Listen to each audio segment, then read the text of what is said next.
물가와 고용을 중심하면 연준은 절대 지금의 현재의 이 고금리 정책과 긴축 정책 풀 이유가 하나도 없습니다.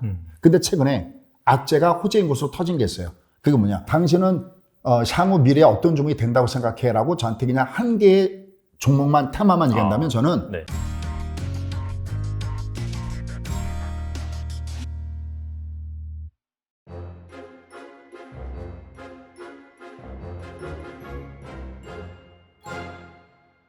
그렇다면은 결과적으로 이제 금리 인하 시점이라든지 그게 언제까지 지속되는지가 중요할 것 같은데, 그래서 이제 소장님이 보시기로는 이 패드가 약간 좀 완화적인 스탠스, 즉 금리 인하라든지 아니면 QT를 접고 양적 완화라든지 그런 걸 할 그럴 뭐 시점이라든지 가능성 어떻게 보시나요?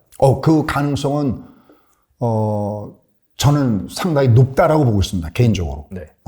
그거 왜 그러냐면 요새 연준 인사마다 하는 얘기들은 어떤 얘기를 많이 하냐면은 여전히 물가가 위험하고, 그리고 가장 중요한 것은 미국이다라는 얘기를 많이 하잖아요.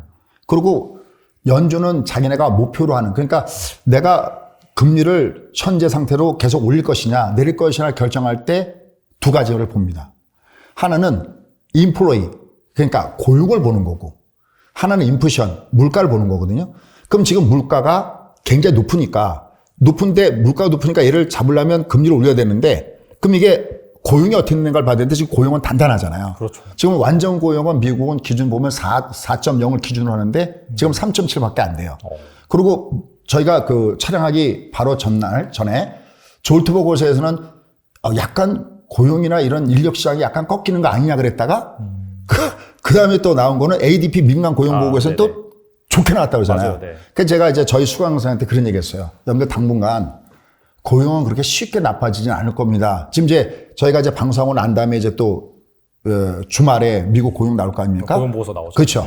이게 설령 만약에 야 고용이 좀 꺾어지는 거 아니냐라고 나왔어도 이거는 연준에서 그 데이터를 받아들이지 않을 가능성이 굉장히 높습니다. 제가 생각할 때는. 그 이유가 있어요. 그 이유가 뭐냐면 예전에 미국은 그냥 금융 강국, 자기는 그냥 종이에다가 잉크만 있으면 화폐를 찍어내고 물건은 다른 나라에서 만드는 거를 그냥 그걸 가지고 사오는 나라였었어요. 왜냐하면 기축통화국이기 때문에. 기축통화국은 적자국이지 흑자국이 되면 안 되잖아요. 적자국이 돼야 달러가 세상에 돌아다니게 되는 거고, 그래야 상대적으로 이 달러를 쓰는 거고, 또 하나는 대신 이 달러가 굉장히 흔할 때 우리가 소위 트리피네 딜레마라고 그러는데, 달러가 굉장히 흔하면 달러 가치가 어떻게 되겠어요? 떨어지겠죠. 맞아요. 네. 그러니까 이게 약간 음모론이, 저도 음모론 좋아하지 않는데, 지금 어떻게 보면 이렇게 달러가 이렇게 강한데도 불구하고 쟤들이 꿈쩍도 안 한 것이 일종의 일부에서는 음모론까지도 얘기하고 있는 이유가 있냐면, 돈이 많이 뿌린 대신에 돈 가치가 흔해지면은 누가 달러를 받아주겠어요? 그러니까 일정 부분 달러 가치 유지가 되겠죠. 우리가 이걸 트리피네 딜레마다라고 얘기하는데, 지금 현재 상태에서 예전에는 이렇게 자기는 달러만 갖고 있고 물건은 다른 나라에서 만들겠는데, 미국이 욕심이 너무 많아요. 제가 웬만하면 저희 세대는, 그 구태 딱 하나를 생각한다면 반미 세대보다는 미세거든요. 그렇죠. 네. 저희 어렸을 때부터 맞아요, 자라온 맞아요. 세대가, 네네. 뭐 초콜릿, 뭐 코카콜라 여기서 시작해갖고, 네네. 뭐 영화도 미드만 보고 자라던 그런 세대였거든요. 뭐 네네. 육변만부 사나이 이것도 없이. 그 다음에도 저도 알아요, 그거. 네네. 그러니까 미국한테 긍정인데, 제가 요즘엔 사실 미국에 대해서 좀 좋지 않은 얘기를 합니다. 저희 수강생한테도. 얘들이 욕심을 너무 많이 부른다. 왜 욕심 많이 부르냐면, 보세요. 얘들은 지금 기축통화를 갖고 있잖아요. 전 세계 60% 이상의 지폐를 갖고 있으면, 다른 나라들도 다른 걸 먹고 살게끔 해주는데, 얘들이 요새 무슨 정책을 쓰냐면, 리쇼링 정책. 그러니까 미국의 제조업체들이 미국의 인력이 가격이 비싸고 여러 가지 컨디션이 안 좋으니까 노동력 가격이 싼 다른 나라에 가서 물건을 만들어서 갖고 왔던 거잖아요. 근데 요번에 코로나19 때 얘들은 그 코로나19 검사할 때 쓰는 거 긴 면봉 있잖아요. 그것도 없었고 마스크도 없었고, 저는 가족이 미국에 있는데 미국에 마스크 보낼 때마다 이거 수량이 제한돼 갖고 못 보내고 그랬었어요. 그러니까 미국이 이번에 크게 느낀 거죠. 야, 이거 미국에서 이런 거 만들어야 돼라고 느낀 거죠. 그래갖고 전 세계에 나가 있는 이런 회사들이 다시 미국으로 돌아왔을 때 어떤 세금 혜택을 주면서 회사를 다시 안에다 끌어들입니다. 그럼 일자리가 어떻게 되겠어요? 미국이요. 늘어나겠죠. 이번에 마이크론도 저 뉴욕 북부에다가 공장 얘기 나오고 있지 않습니까? 네네. 그것뿐만 아니라 많은 회사들이 미국 들어오면서 일자리를 만듭니다. 근데 더 나쁜 게 있습니다. 그게 뭐냐면 우리 이번에 참 이 방송용으로는 적당하지 않기 때문에 제가 약간 순화시켜야 된다면 뭐 해달라는 거 다 해주고 뒤에서 뺨 맞은 격이 현대차였잖아요. 우리가 삼성의 반도체 공장도 짓고 현대차의 자동차 공장도 짓고 다 우리가 여기서 물건을 만들려면 여기서 공장 짓고 우리나라 사람 써라 하는 것이 미국의 자국주의 원칙이지 않습니까? 그 다 했는데 이번에 ILI에서 어떻게 됐어요, 우리가? 발로 뻥 까였죠. 네. 그러면 외국 나갔던 기업체들이 미국으로 돌아오고 또 미국에 원래 없던 기업체들도 미국에 가서 공장을 만들어 진다면 일자리는 그렇게 쉽게 줄어들 수 있을까요? 그러니까 고용은 그리 쉽게 나빠지지 않죠. 그럼 여기서 이제 중요한 결론이 나오는 거죠. 그럼 소장님, 그러면 물가는 여전히 높을 수 있고 요새 또 오펙에서 200만 배럴 정도 네, 엄청나게 큰 거 감산한다고 네. 나오고 또 이게 올해 겨울이 문제가 아니라 내년 겨울들을 문제시하고 있거든요. 야, 이거 내년에도 내년은 더 에너지 문제가 심각할 거 아니야?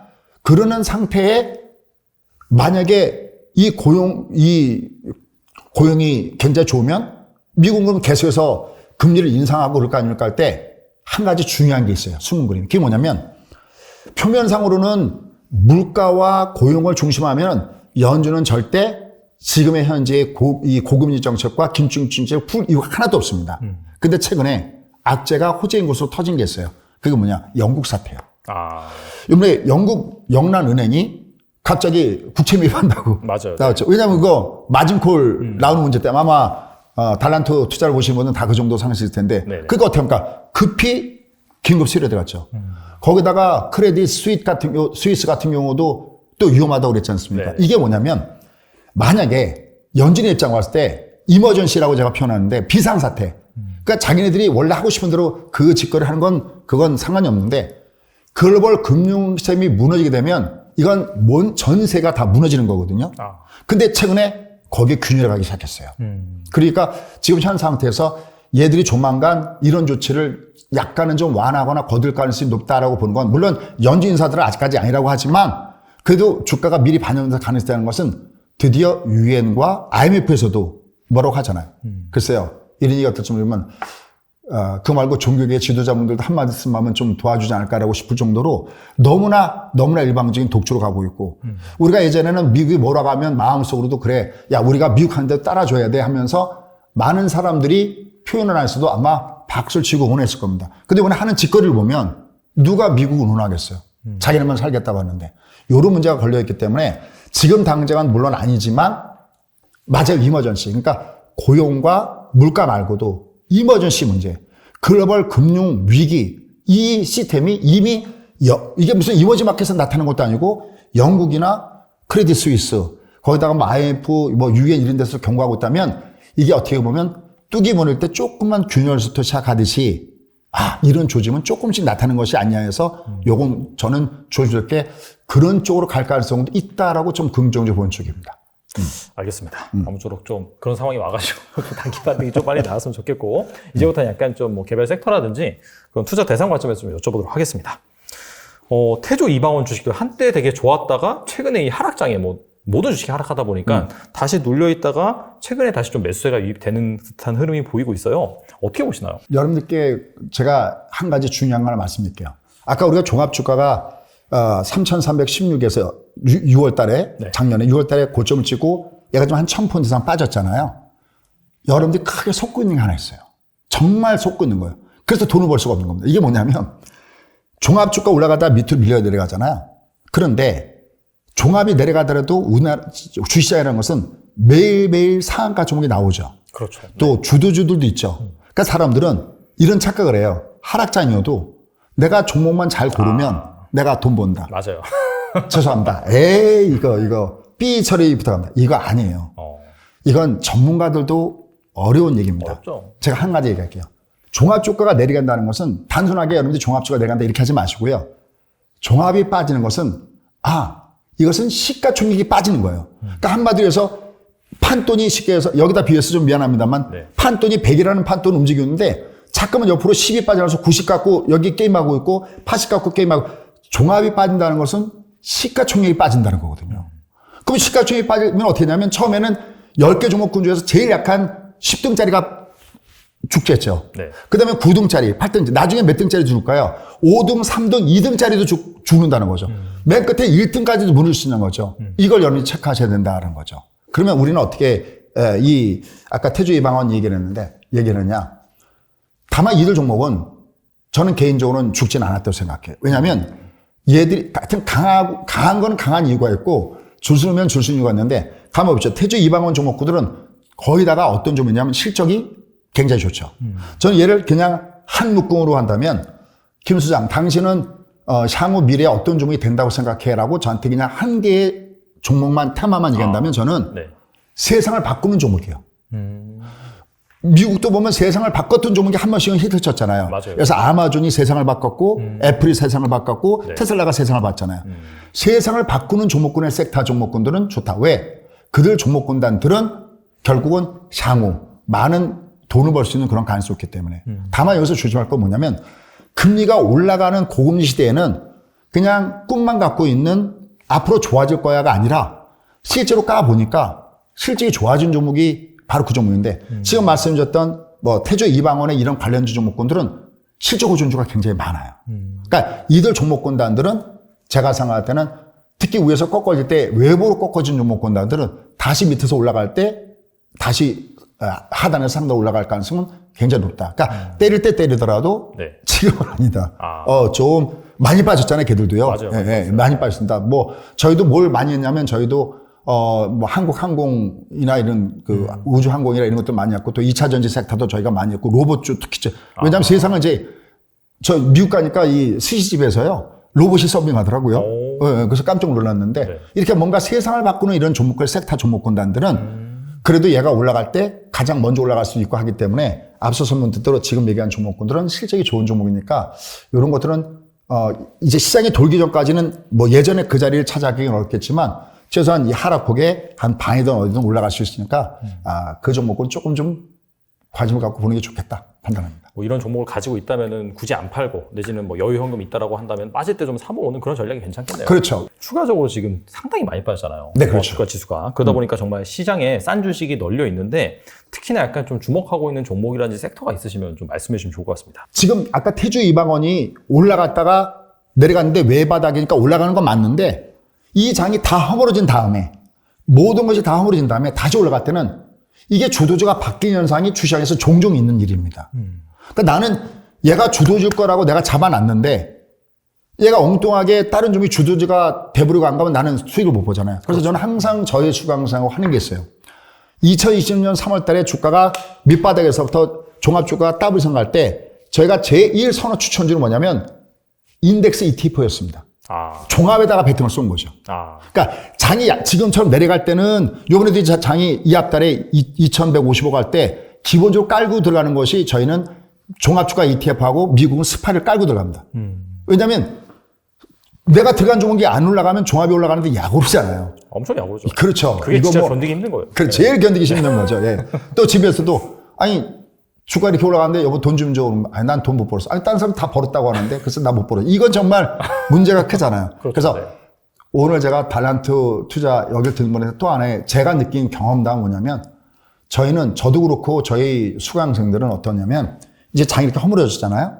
그럼 2020년대에도 무조건 강의를 듣겠다고 들어오는 수강생한테는 처음에 제가 물어보는 게 딱 뭐였냐면 ETF 있어요. 12630입니다. 그러니까 63빌딩에 가려면 120을 버스 타면 63 간다. 그렇게 연산법을 써갖고 그게 2times짜리였거든요. 예를 보지. 네. 이게 이렇게 올라간 거죠. 마찬가지로 얘가 1배수면 069500. 이거 꼭 기억하셔서 내가 베팅을 내가 쏘겠다는 금액에 아무리 작아도 3분의 1. 많게는 한 반 정도는 이 주가가 이제 뭐 저도 뭐 한국경제TV 보고 계속 방송 출연할 거 아니겠습니까? 그때 뭐 제가 딴 건 모르지만 빅피처는 그래도 나름대로 보고 있으니 얘가 이제 지금부터 간다 그러면 종목들도 좋은데 내가 얘가 종합이 올라갈 때 종합주가에서 사는 방법을 일정 부분 해놔라. 이걸 권하고 싶고요. 또 이번에도 종합이 꺾어졌죠. 그 우리가 공매도 때리잖아요. 내려갈 때 거꾸로 가는 거니까. 누가 제일 많이 먹었을까요? 종합에다가 공매도 때리는 사람, 인버스 때리는 사람이 가장 많이 먹겠죠. 그러니까 항상 나의 큰 바탕은 주도주 플러스 장이 가 그러면 종합을 사는 인덱스. 왜냐하면 워렌 버핏이 여러분들 아시다시피 헤지 뭡니까 그 예전에 게임 할 때도 자기는 ETF 뭘 샀습니까? S&P 500 ETF에다가 승부를 걸었지 않습니까? 네. 그러듯이 항상 이 부분을 고려해서 여러분이 하신다면 제가 생각할 때는 여러분이 충분히 승산이 있다 이렇게 말씀드릴 수 있겠습니다.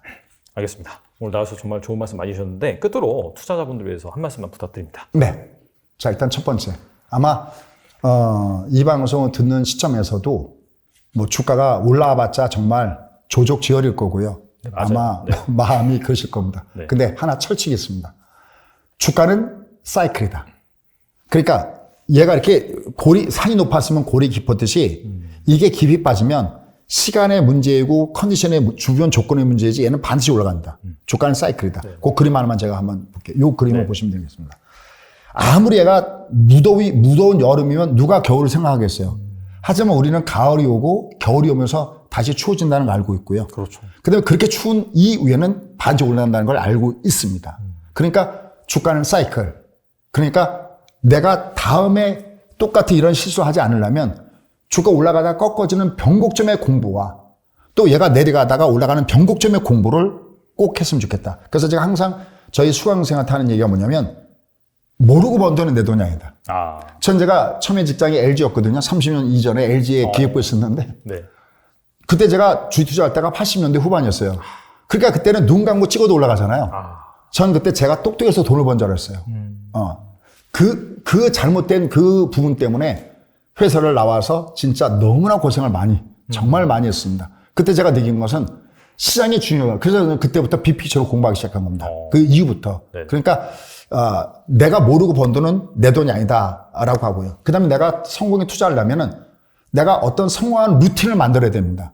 그 성공한 루틴은 내가 알고 투자는 거기서 하셔야 되고요. 그 다음에 사실은 지금 마지막으로 딱 한마디 진짜 걱정되는 거 딱 하나 있습니다. 일반 투자자들한테. 뭐냐면 올라가다가 꺾였을 때 못 팔았잖아요. 대다수가 이게 올라갈 때 이분들은 주식을 거의 못 살 수도 있다는 겁니다. 그렇게 생각하지 않으세요? 맞아. 똑같아요. 왜냐하면 얘가 상승장에는 먹었으니까 팔았잖아요. 팔면 올라가니까 이때 상승해서 뭐를 사람들이 습득하게 되냐면 야 주식은 장기 투자해야 돼. 이걸 여기서 배웠어요. 익혔어요. 이걸 어디서 써먹겠습니까? 꺾이는 하락장에 처음에 모르니까 꺾이니까 장기 투자에 대해서 장기 투자하고 갖고 다 깨졌잖아요. 맞아요. 그럼 지금 이 하락장에서 이분들은 뭐를 느낄까요? 야 주식은 할 게 못 돼. 야 그냥 먹으면 무조건 챙겨야 돼. 이걸 습득해서 또 무슨 장에서? 상승장에서 또 그걸 써먹는다는 거죠. 그러니까 여러분들한테 알고 투자하는데 특히 변곡. 이게 빅픽처가 상승 트렌드에 가 있는지 내려갔는지를 아까 제가 월봉의 어떤 긴선을 얘기했듯이 그 긴선을 반드시 배우지 못하면 여러분들은 또 올라갈 때 못 먹어서 힘들 거라는 거죠. 2020년도 3월 달에 제가 투여를 쏘는데 그렇게 외쳐야 되잖아요. 저희 수강생도 글쎄요. 한 50%만 그 초기에 하고 물론 늦게는 타긴 타지만 쉽게 그게 안 됩니다. 그래서 저는 가장 두려운 것은 진짜 지금 하락하는 것보다 더 두려운 것은 이게 장이 다시 또 상승장에 왔을 때 여러분들이 또 소외될까 봐 그게 진정 두렵습니다. 꼭 거기에 소외되지 않도록 알고 투자하는 걸 꼭 하셨으면 좋겠다라는 말씀이고요. 주가는 사이클이니까 기운 내십시오. 알겠습니다. 오늘 정말 나와서 좋은 말씀 많이 해주셨는데 주가는 사이클이다. 그 부분이 참 마음에 와 닿는 것 같아요. 그리고 또 서두에도 말씀하셨다시피 지금 뭐 기술적으로나 여러 가지 그런 매크로 관점에서 봤을 때 확실히 좀 여기에서 하반기까지 막 뚫고 내려가기라기보다도 과매도 국면에 있기 때문에 이 상황에서 좀 변동성이 나올 수 있고 이 변동성이 나온다는 것 자체는 하락도 있지만 상승도 있다는 얘기니까 말씀해주신 팁을 잘 활용을 해서 여러분들이 좀 포트폴리오 잘 조정을 하신다라고 한다면은 지금 이 상황 속에서 차근차근 좀 수익을 모아갈 수 있는 그런 장세가 되지 않을까 생각이 들고 또 한국경제TV 나와서도 방송도 계속해서 하시니까 꼭 한번 챙겨보시면은 앞으로 투자에 도움이 많이 될 것으로 생각이 됩니다. 지금까지 김종철 소장님 나오셔서 감사합니다.